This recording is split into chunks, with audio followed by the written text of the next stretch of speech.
Welcome to Daily Action Picks. I'm Munaf Manji and I have 3 best bets for their home run derby on Monday night in Seattle. For my first best bet, I'm going to go over to a first round matchup between Mookie Betts and Vladimir Guerrero Jr. And I'm going to take Mookie Betts plus 170 to beat Vladimir Guerrero Jr. in the first round. Mookie Betts is swinging a very hot bat right now for the LA Dodgers, and I think he's going to be able to carry that momentum into Seattle for the home run derby. Over the last 2 weeks of the regular season, Mookie Betts has hit 9 home runs and driven in 18 RBIs for the LA Dodgers. Now, despite not having any home run derby experience, I believe there is some serious value on Mookie Betts in this matchup. Vladimir Guerrero Jr. has struggled this season, and we aren't used to seeing the offensive output and production that we're used to seeing from Vladimir Guerrero Jr. Vlad only has 13 home runs on the season and just batting and it only has a slugging percentage of .447 thus far this season.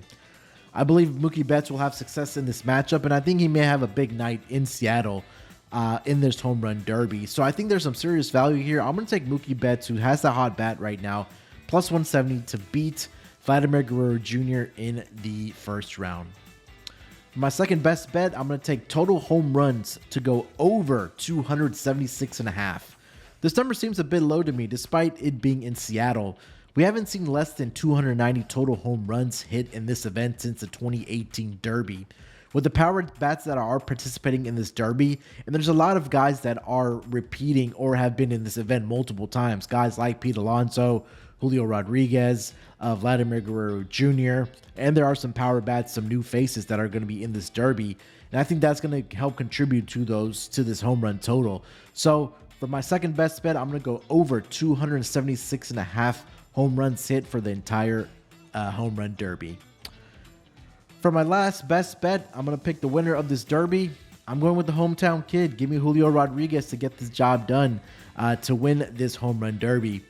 I know he has a very tough first-round matchup against the multi-time winner Pete Alonso, but Pete Alonso has struggled this season batting at .218. He does have a different pitcher as well, or someone that's going to be throwing him the ball from the times that he has won the Derby. So I think that may be a contributing factor for Pete Alonso not repeating here. But again, with Julio Rodriguez playing in Seattle, that gives him an edge. He knows the dimensions of this park. And let's not forget, last year he did participate in the home run derby, and he had the second most home runs hit in the entire derby in the history of this derby with 81 home runs. Now, unfortunately for Julio Rodriguez, it didn't get him the title of the home run derby champion, but I think the success or the experience that Julio Rodriguez went through last year in the home run derby, I think that's going to propel him to put on a show here in Seattle in front of the home crowd. And I think that he gets the job done here. Again, I think another key point here for Julio Rodriguez is that during the regular season, his biggest problem is chasing pitches. Well, this is like batting practice. He's not going to have that issue here in the home run derby. And again, the experience that he had last year in the derby, being at home, the home crowd behind him, I'm going to go with the hometown kid. Give me Julio Rodriguez to get the job done and be the 2023 home run derby champion. If you're going to bet any of these picks, please make sure to like this video. And if you don't like my home run derby picks, tell me in the comments who you are betting on to win this home run derby. Tune in every day for more free daily action picks on the Action Network's YouTube channel.